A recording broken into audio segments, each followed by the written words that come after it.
like button for me one time. Hit the like button for me one time.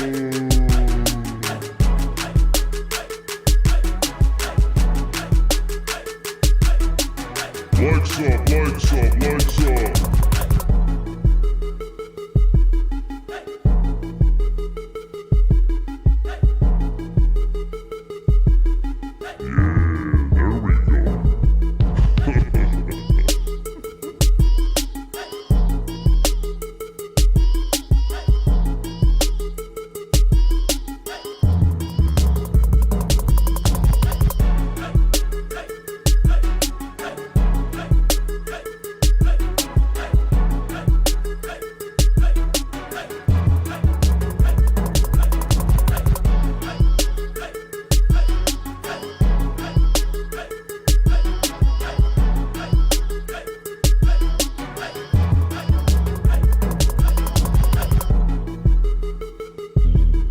I need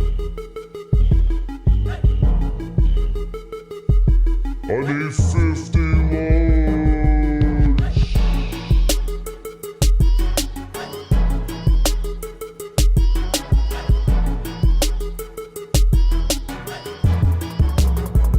I need 50 likes. That's the magic number.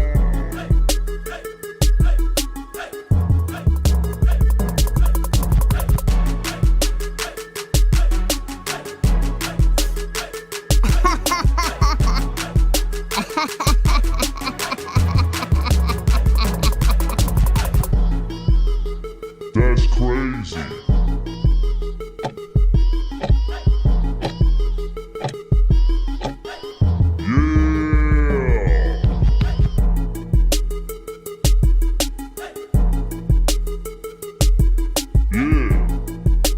Run it back, Nation. What is good? Yeah. What is up, my people? Thanks for being here. This is Daily NBA Talk with DJ Eastwood. That's what I titled it now, and it's happening every day at 12 o'clock for the rest of these playoffs and maybe for the entire off season. I've been having a blast doing this, man.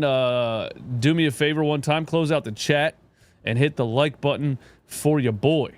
JS says history was made, first NBA father and son fishing trip to Cancun. Yes, LeBron is headed home.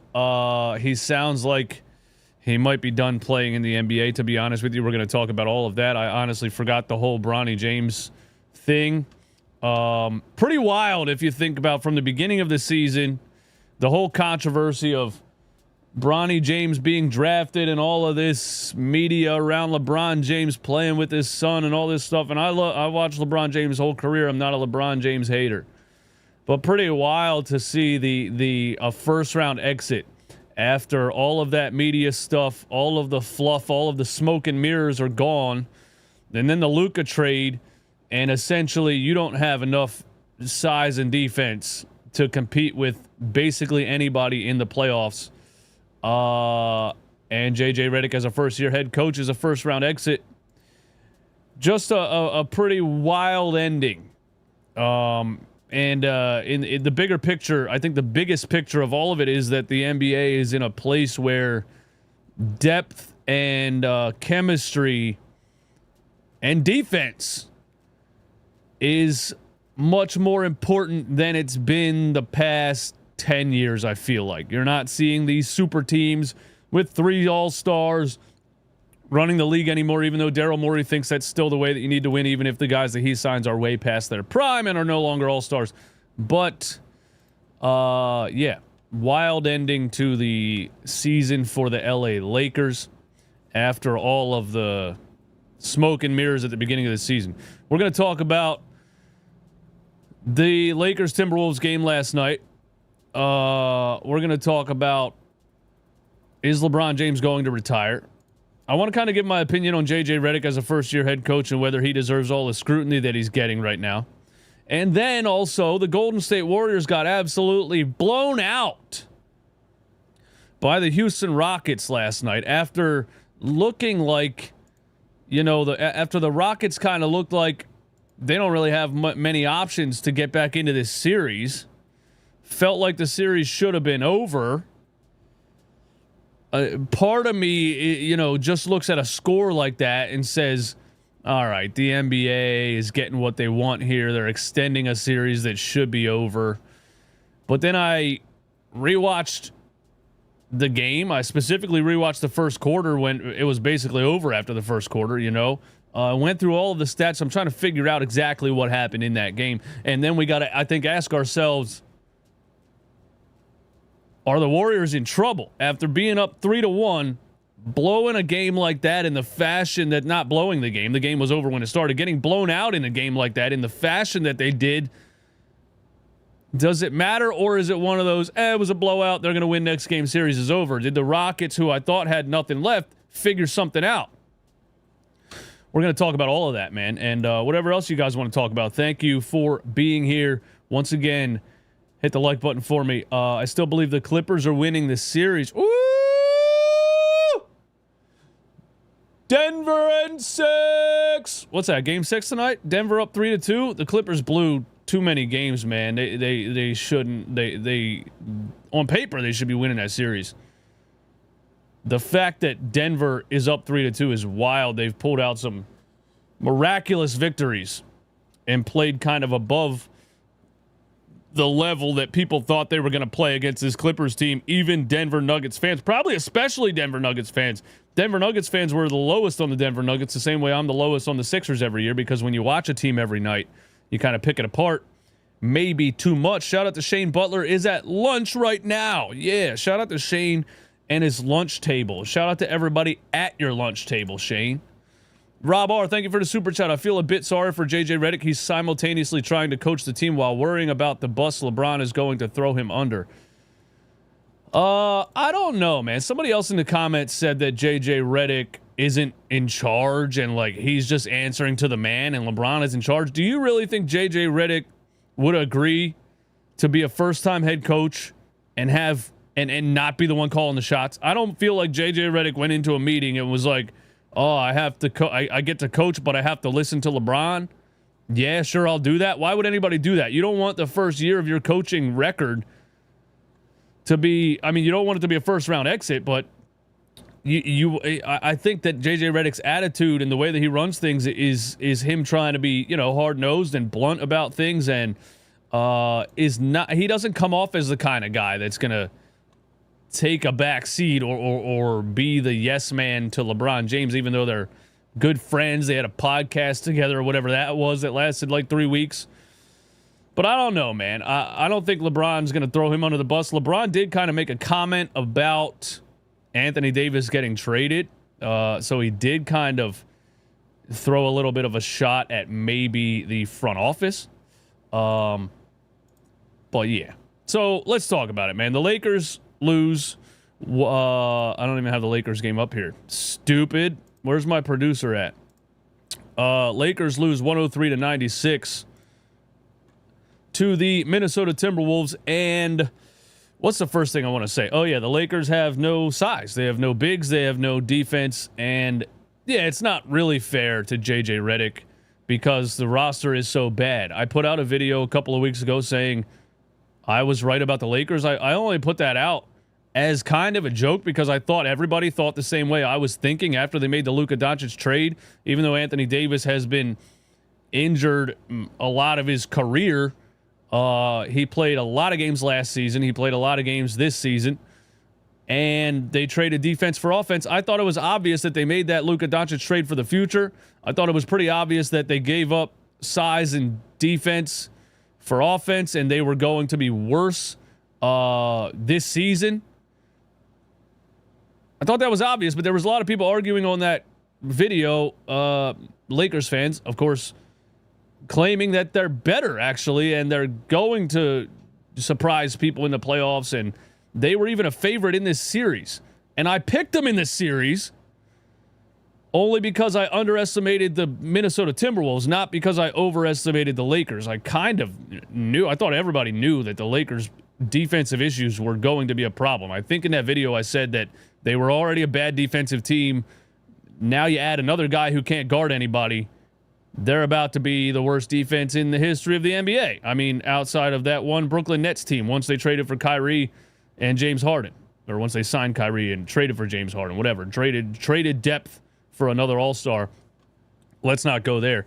But, you know, they couldn't guard anybody. And last night, their size was, their lack of size was very, very evident. First of all, Rudy Gobert won the tip.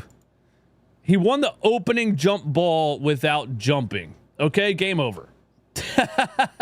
Game over. I mean, he won the opening jump ball without jumping because it's Roy Hachimura. This is what the Lakers are doing, and there's no answer for it. Rudy Gobert last night had 27 points and 24 rebounds. Now, I will slander JJ Redick a little bit here because the last game, he got a lot of heat for playing his 5 starters the entire fourth quarter and losing the game and not trying something different. He came right back into this game and did basically the same thing. They kept showing Jackson Hayes on the bench. Every time the Lakers got smoked in the paint, they kept showing Jackson Hayes on the bench. Here's a screenshot of the Lakers 3-2 zone. And I mean, Luka Doncic is, who's he guarding? The assistant coaches over here? This doesn't really make any sense at all. And then you got LeBron James. You got these guys double teaming right here, and Rudy Gobert wide open. Naz Reid, I forgot his name, and Rudy Gobert open under the rim. So Timberwolves, easy strategy. Lakers going to play a 3-2 zone. We're going to go high-low, and nobody's going to guard Rudy Gobert under the paint, under the rim, in the paint. And there didn't seem to be much of adjustment. Like, this is the first quarter. They're down 27-15. They kind of just did the same thing the whole game. And they actually made a comeback in the third quarter. They actually went up in the third quarter, and the Timberwolves continued to fight and won the game. But I don't think you can look at the Lakers coming back in the third quarter and making it a game as a positive. I think you got to look at it like this. The Minnesota Timberwolves played a horrendous basketball game. They shot, I believe, 17% from 3. They shot 14.9% from 3. 7 for 47 and 40% from the field, and won the basketball game. Do you understand how bad you are if a team in 2025 shoots 15% from 3 on 50 attempts and still beats you? It's crazy. It's really crazy. And again, Rudy Gobert had 27 points and 24 rebounds.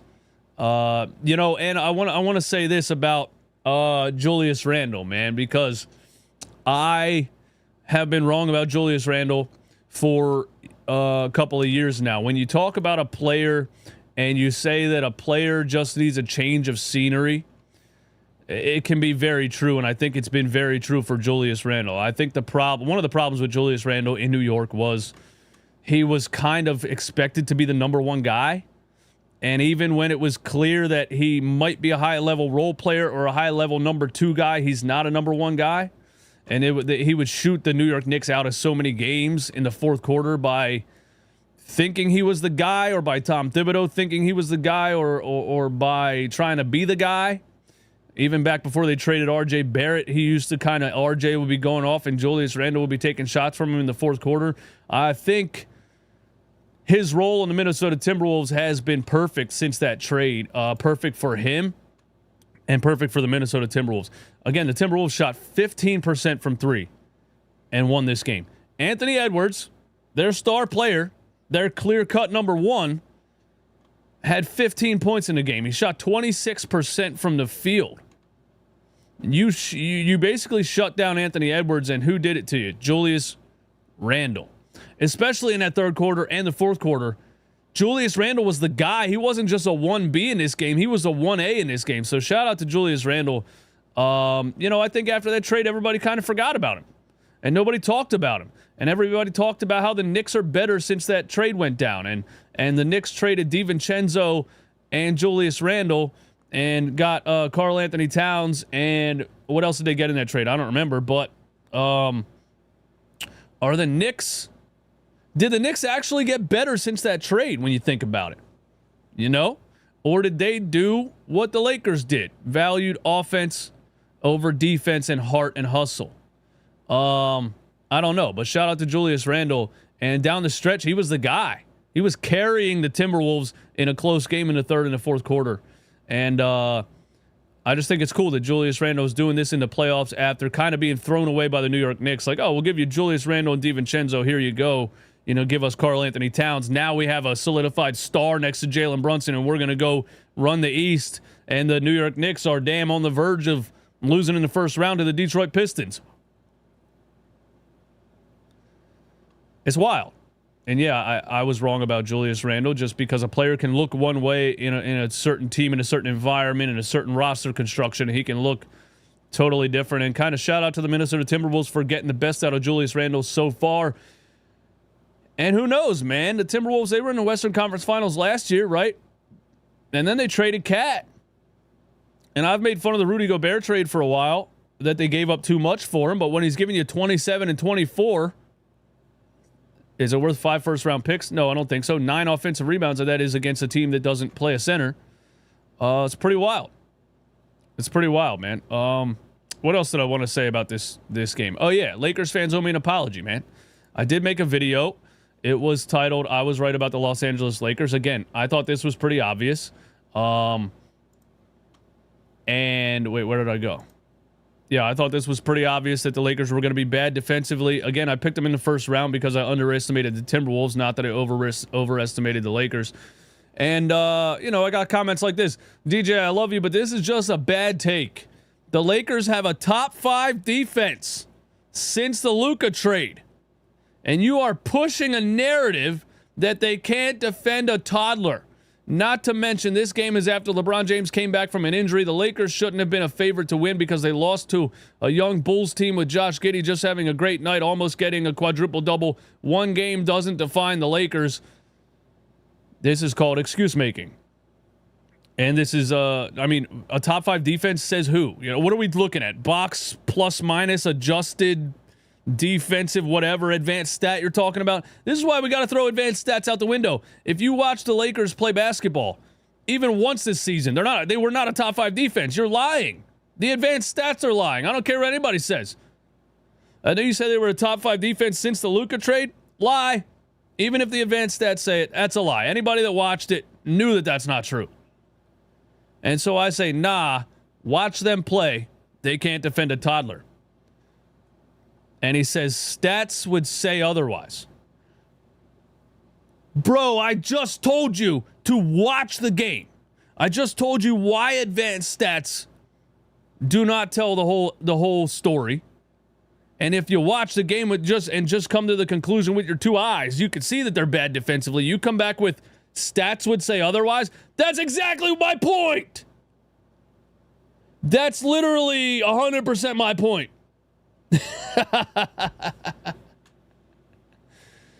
But anyway, the Lakers need to rebuild around Luka Doncic. I don't know if LeBron James is going to retire or not. I don't think, like, LeBron talking about possibly retiring is probably going to render his trade value completely at a 0. There was one other. You don't know what you're talking about. 7 games in 10 days, followed by a 4-game road trip where LeBron returns and isn't right yet. All right, but is he right now? You said yourself the Bulls and Magic are hot. They were. The Lakers are tired and injuries have made it hard for them to gel. No, they just don't have a good enough defensive roster. Before the dreaded March schedule of back-to-back-to-back games, they were the best defense in basketball. Oh, my God. Here we go again, man. Dude, they lost 3 in a row. You need to chill out. They're just rusty after 2 games. They had the best defense since the... Yo. What's up with this best defense in the NBA talk? That's just absolute nonsense. Sure, if you take 3 or 4 games against bad teams where the other teams had bad shooting nights or something, you could say, over the past 3 games. This is why you guys need to stop watching ESPN, man. This is why you guys need to stop watching stuff like that, because you could take 3 games like that. You could just say, over the past 3 games, the Lakers have the best defense in the history of the world.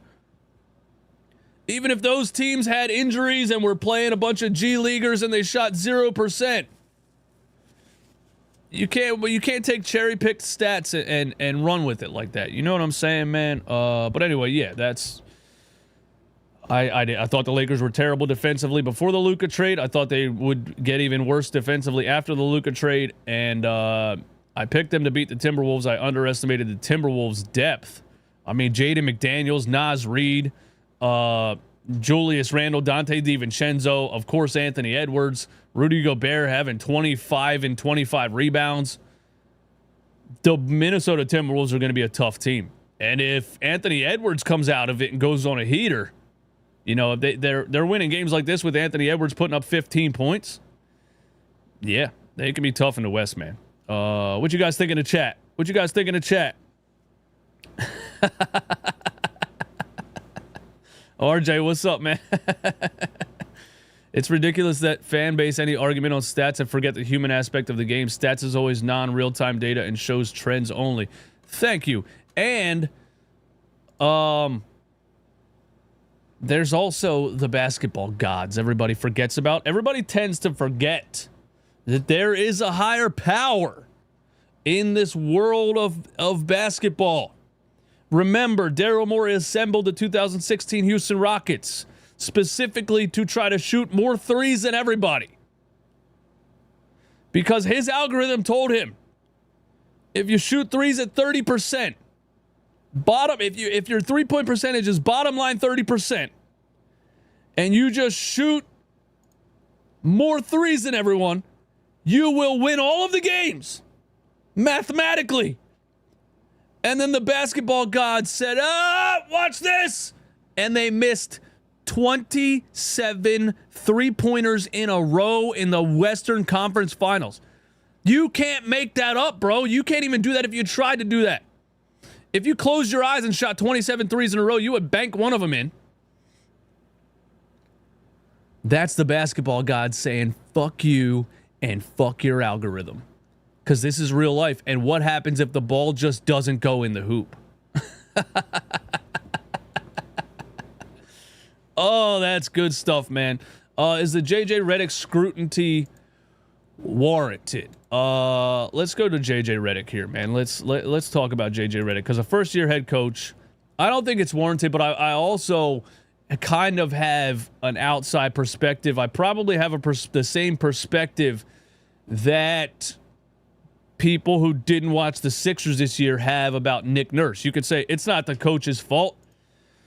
He had all these injuries. He didn't have his star player. What was he supposed to do? And us Sixers fans watched him intently and watched how much he overvalued veterans and refused to play young guys and refused to play athletes and kept playing Kyle Lowry and Eric Gordon. So I guess Lakers fans are mad at JJ Redick for kind of the same tendencies or stubbornness. But you can't do stuff like this. The last 3 first-year head coaches, Frank Vogel won an NBA title. Darvin Ham made the Western Conference Finals. JJ Redick lost in the opening round of the playoffs. You can't look at the coach and put that on the coach. Coaches in the NBA are borderline meaningless. You know what I mean? Like, if you have the 2016 Warriors roster, a 13-year-old kid who plays 2K all the time could coach them to a championship. You know, Doc Rivers coached the 2008 Boston Celtics to a championship, and he's terrible. You know what I mean? So if you have a championship roster, sure, Frank Vogel can win an NBA championship. Darvin Ham can make the Western Conference Finals. And then you trade defense for offense, and you draft, Dalton Connect, who's unplayable in the playoffs, and you don't have any bigs at all, and you add Luka Doncic, who's a wonderful offensive player, but adds another terrible defensive perimeter defender on a team that's already terrible defensively, and then you lose in the first round. What's the coach supposed to do with that? Was he supposed to play Jackson Hayes? Who else? Like, what other bigs are on what other bigs are on the Lakers roster? You know what I'm saying? Like Roy Hachimura is who they're playing at center. I mean, again, Rudy Gobert won the jump ball without jumping. That's how bad their roster is. Who do they have? Look at this, bro. Marcus Morris, Alex Len. Is he supposed to play Alex Len? I guess. Jackson Hayes. That's it. And Bronny James, bro. This team was destroyed by the media image of LeBron playing with his son. I mean, how do you have no bigs and you have Bronny James on the roster? How did you not draft a 7-footer in the second round? You drafted LeBron James' son. Crazy. Did Jackson Hayes play in these playoffs? Did not play in this game, of course. Did he play in these playoffs at all? Was he just terrible in these playoffs? Was he completely unplayable? Jackson Hayes playoffs 2025. Like, he's really their only option, right? Is it time for the Lakers to bench Jackson Hayes? Well, that happened. Jackson Hayes has averaged 2 rebounds, 1.8 points in the playoffs. He played 4 games and gave you basically nothing. In 4 games, he gave you 1.3 rebounds per game. In how many minutes? 8 minutes per game. Yeah, it's not like he played 20 or 30. But still, yeah. I'm not putting any of this on JJ Redick as a first-year head coach. I think I'm putting it all on roster construction, the Bronny James fiasco at the beginning of the season, having him on the roster versus having another big, or having a lot of these guys on the roster versus having another big, and then you add Luka Doncic, and it's just a terrible defensive team, and it is what it is. Is LeBron James going to retire? Literally wasted a roster spot for a cool spectacle. Thank you for putting it that way. That's what I was trying to say. You are better with words than I am. Literally wasted a roster spot for a cool spectacle. They are an unserious franchise. Exactly. Like, what are we talking about here, man? That's exactly what they did. You wasted a roster spot for a cool spectacle. Yeah. So LeBron James comments on retiring. He was like, I'm going to talk it over with my family, and we're going to come to the decision. I think you could see the retirement of LeBron James this offseason. First of all, LeBron James eliminated in 5 games or less in his last 3 playoff series. In his last 14 playoff games, he's 2-12. And I've loved LeBron James' career. I watched him in high school. I watched him when I was in high school, and he was in high school playing for St. Vincent St. Mary's on ESPN. He was a freak. And you're never going to see a 6'8", 240-pound grown man high school basketball player that can jump from the foul line. And you're never going to see this again. You're not going to see what LeBron James did in high school ever again. You're not going to see what LeBron James did in the first couple years of his NBA career ever again. He's the youngest player to ever have a 40-point triple-double and a game winner in the same game. He's also the oldest player to ever have a 40-point triple-double. There's just so many things about LeBron James that you are never, ever going to see again. Go watch his high school dunk contest. He threw the ball off the fucking shot clock, and his head was above the rim. He was an absolute freak athlete, the freakiest athlete I think I've ever seen in my life.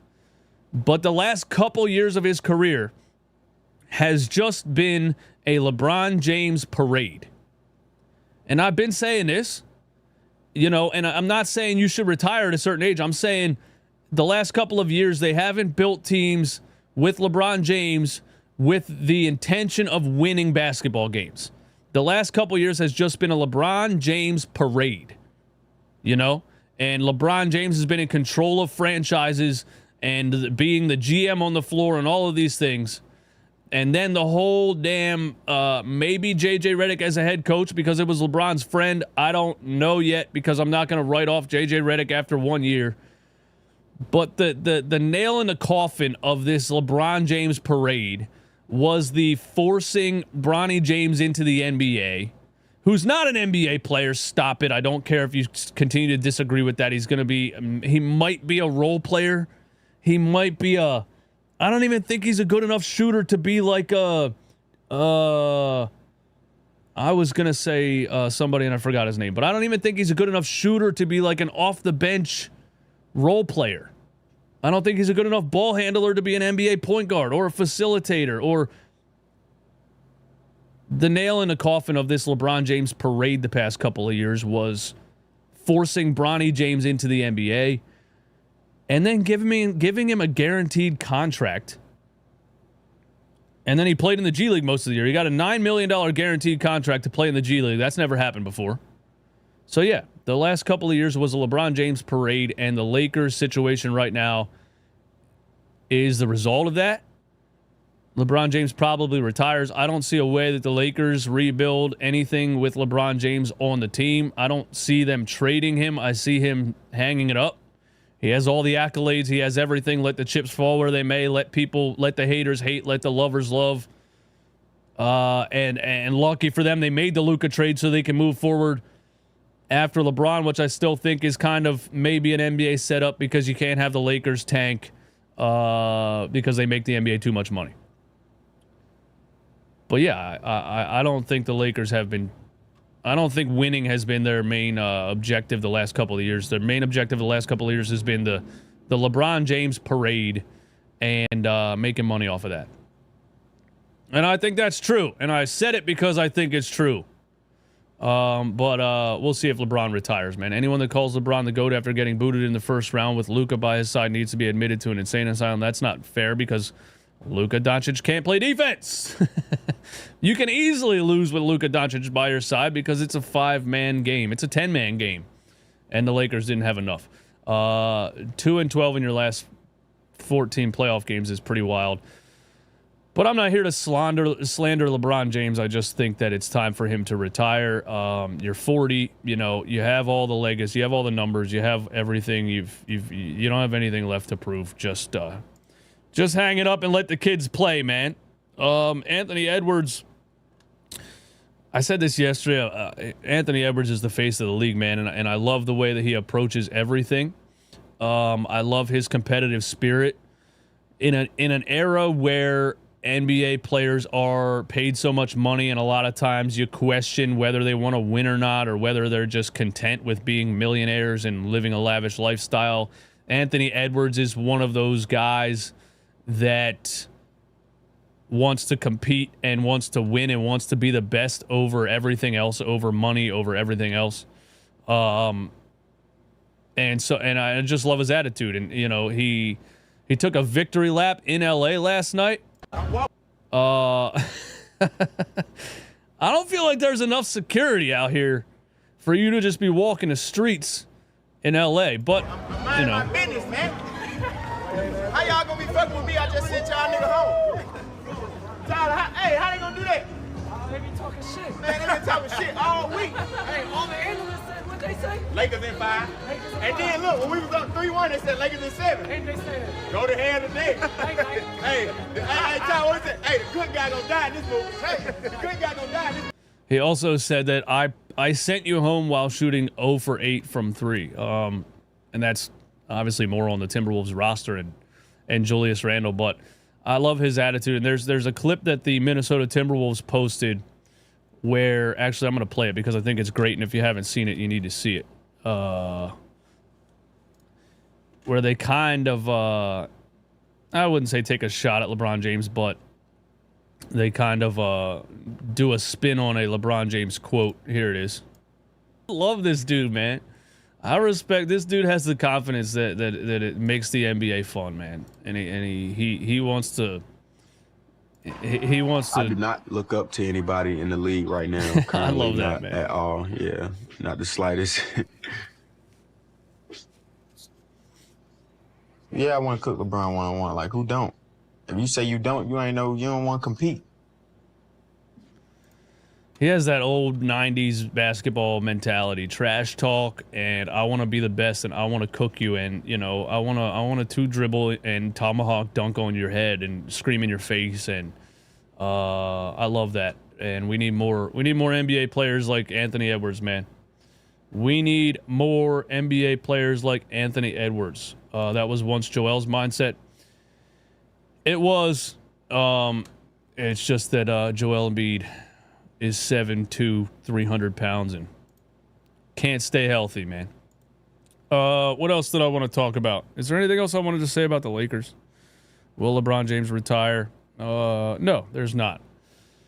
The other thing is the Golden State Warriors last night, man. You have a chance to put away the Houston Rockets and get some rest going into the second round, and instead you come out and you get absolutely destroyed and run off the floor.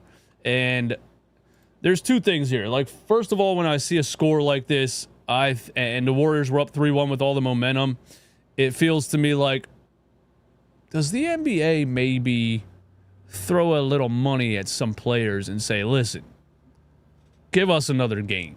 You know, let's extend this series another game. But then I watched it, and I searched through all the stats, and I'm trying to figure out how this happened, you know?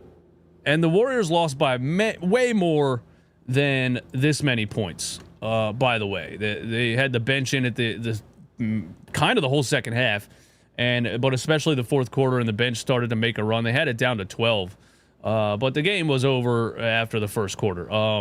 And so there's that part, but there's also this part. I was listening to NBA radio on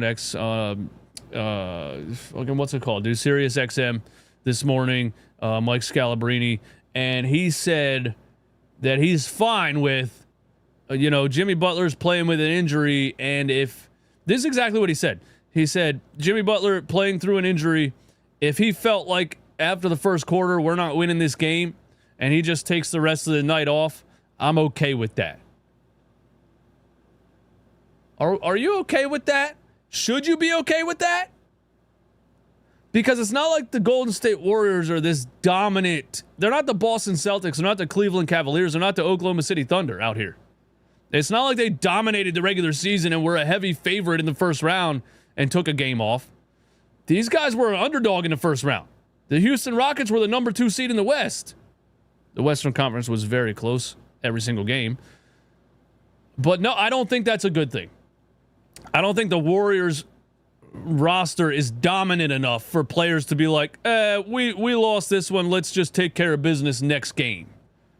I don't think the energy of blatantly quitting is something that's good for a team moving forward and try. I think the Golden State Warriors are actually in trouble in this playoff series.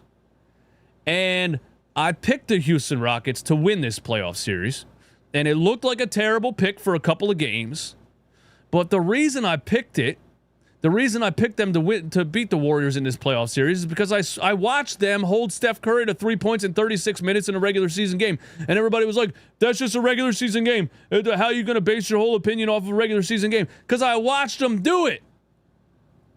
And I said, if they can just do that, not even to that level, if they can slow him down 50% of that, they have a chance to win this series, because the Golden State Warriors don't have enough outside of Steph Curry. I know Jimmy Butler was a great addition, and I know they've had a great regular season record after the trade. But at the end of the day, in the playoffs, you need guys that can give you buckets when it matters the most. And Jimmy Butler, I just don't feel like has ever been that high-level offensive player. Maybe one of the best glue guys I've ever seen, right? Hart does a little bit of everything, can give you scoring spurts here and there. But like I said, game one, they needed 38 from Steph and 38 from Jimmy Butler, and that's not going to happen the whole series. You're not going to get 38 from Jimmy Butler every night. So I didn't think the Warriors had enough to compete in a 7-game series, because I thought the Rockets were going to hound Steph Curry from the jump, and I thought they were going to wear them down early. They go down 3-1, and finally last night, the Houston Rockets did to the Golden State Warriors what I thought they were going to do the whole series, and that's hold Steph Curry to 13 points on 4 for 12 shooting and a minus 19, hounding him. Absolutely hounding him. I think I posted a screenshot of it. On my Twitter page I posted it. Let me go back. I posted a screenshot of it on my Twitter page right here. Look at this. Dylan Brooks and Şengün at way. You can't set a screen. You can't do anything because they're trapping him at half court. This is in the first quarter. This is what the Rockets did to hold Steph Curry to 3 points in 36 minutes in that last regular season matchup. I don't know how they didn't do this the whole series, but this is what they did last night. Make somebody else beat you. Who else is in this screenshot right here? Draymond Green, he can't shoot a lick. He can't hit the broadside of a barn on a good day. Podziemski, right? Trap Steph Curry, force him to get rid of the basketball. He only had 2 shot attempts in the first quarter because of this defense. Flat out, Curry's going to kill you if you let him. Make him get rid of the ball. Make Podziemski beat you. And what did Podziemski do? 8 points in 21 minutes and a minus 24. Gross. Who do the Warriors have when you force Steph Curry to get rid of the ball? Is Podziemski going to cook you? Is Buddy Hield going to give you 25? Is Gary Payton II going to give you 25? I mean, you might have to start Pat Spencer if they keep doing that to Steph Curry. And these other point totals were in garbage time. The Kevin Knox, the Moses Moody, the Pat Spencer. But yeah, I just thought that's what the Rockets were going to do to the Warriors from the jump. And, you know, the Warriors, they didn't do that from the jump. And Golden State went up 3-1, and then they go and do that last night. And so I don't think this is a game that you can just write off and say, oh, whatever, it's a blowout, or they're going to finish it in game 6. I don't know, bro. The Rockets might have just done something last night that changes the entire outcome of the series. And if they continue, there's a lot of pressure on Golden State in game 6, because if the Rockets play that same level of trap defense, who's saving the series? Podziemski? Or is Jimmy Butler going to give you a 50-piece? That's just how I feel about that, man. That's just how I feel about that. Amen Thompson was great. Amen Thompson and Dylan Brooks playing defense on Steph Curry was great, but Amen Thompson on the other end gave him like 25, I think. Yeah, 25 plus 32. Amen Thompson was a plus 32.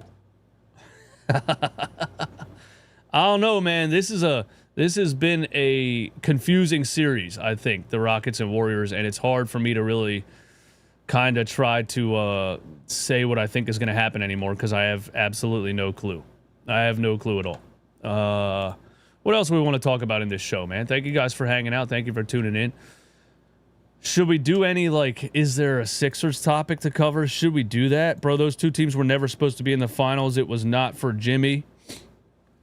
Are you talking about the Miami Heat when Jimmy took the Miami Heat to the finals? This dude obviously doesn't watch Jimmy in the playoffs. Of course I've watched him in the playoffs.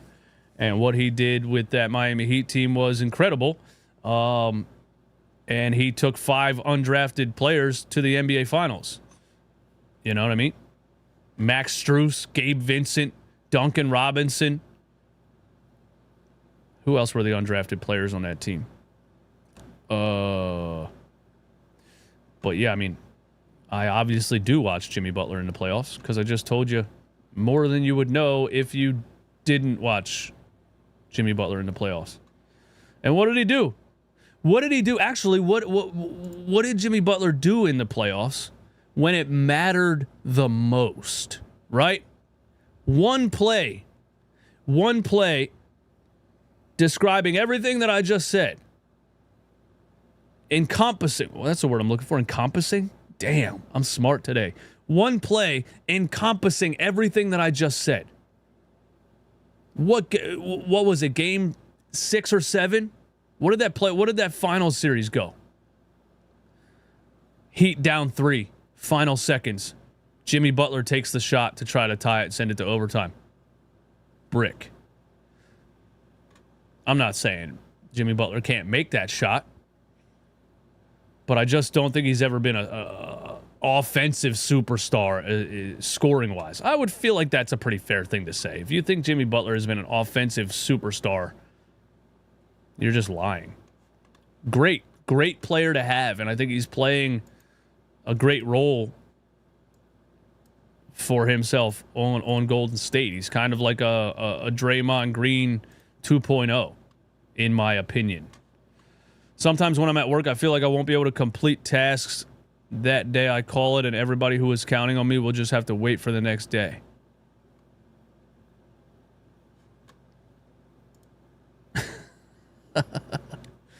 I was replying to RJ's comments. Oh. Pull-up jumper in Game 7 and brick that shit. Yeah, exactly. That's what I just said. Great player, not good enough to be giggling on the bench down 40 like he's a proven champion. That's kind of the way Jimmy Butler's always been about the NBA, you know? People have to say when he's locked in, right? Like, you shouldn't have to say that about a player, right? I replied to a tweet a couple of weeks ago that was like, you can't argue that Jimmy Butler is a playoff superstar, something else when he's locked in. Why do you have to say when he's locked in? Because a lot of times he's not locked in. It's generally known that Jimmy Butler takes like half the regular season off. Is he ever going to win an NBA championship? And will that part of his personality or the way that he approaches the game be on his resume?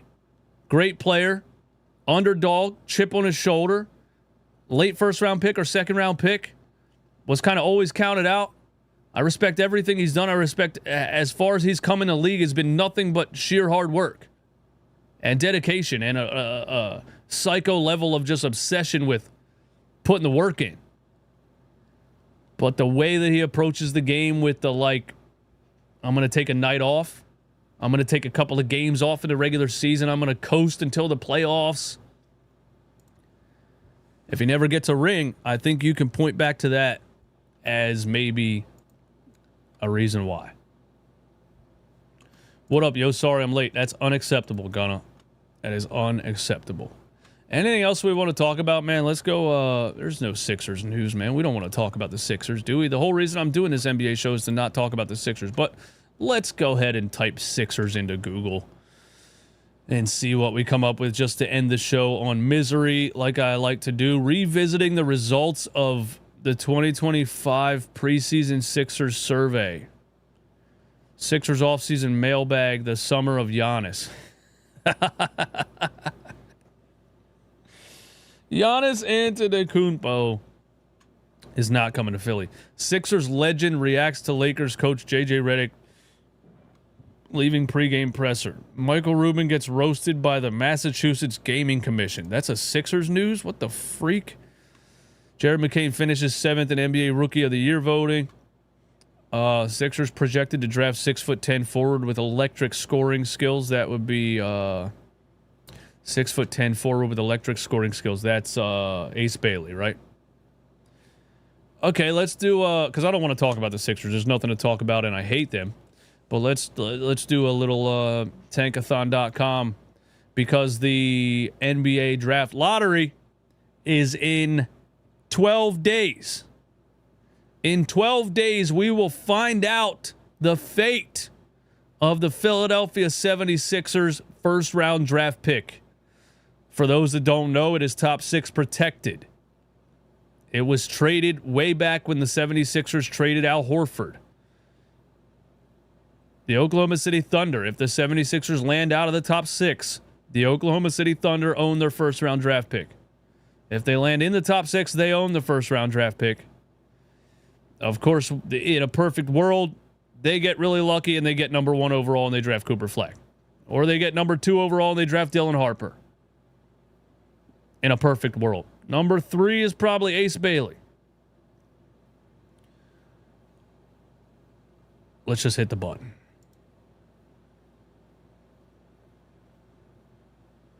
Number 5.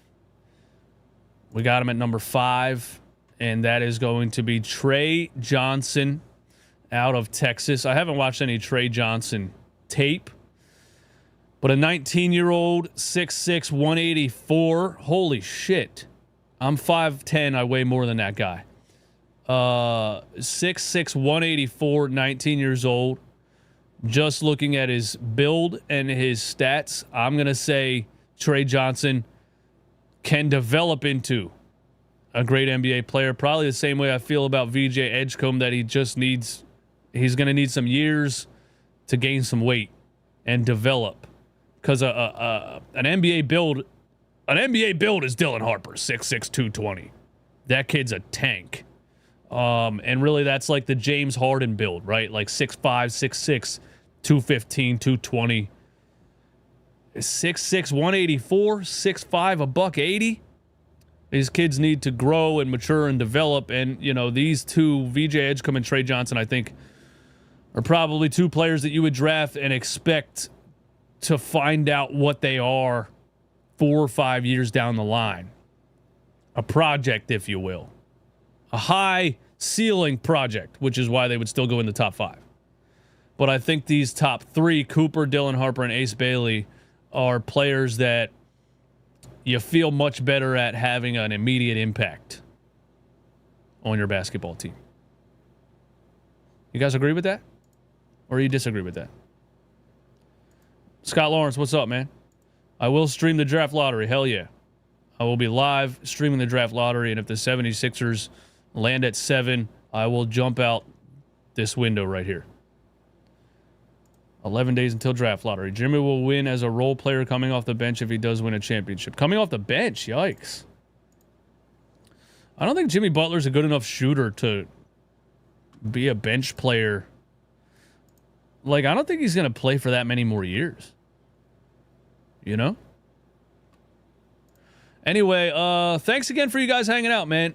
This has been fun. This is NBA, what do I call it? Daily NBA Talk with DJ Eastwood every day at 12. Come on through. When have the Sixers successfully developed a project player? I mean, technically Tyrese Maxey was a project player, right? But I think Tyrese Maxey developed himself.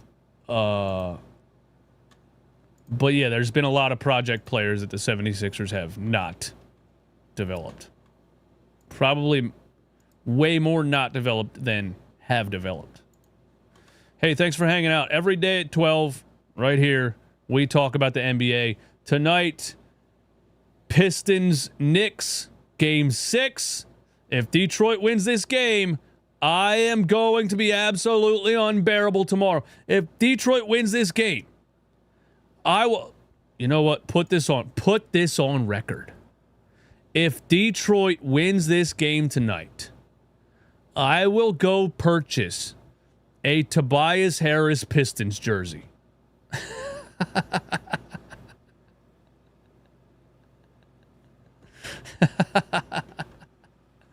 Then we got Denver and LA. And if the Clippers lose in the first round, woo!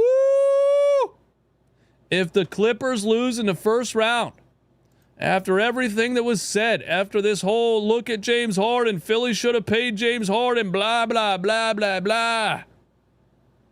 If they lose in the first round,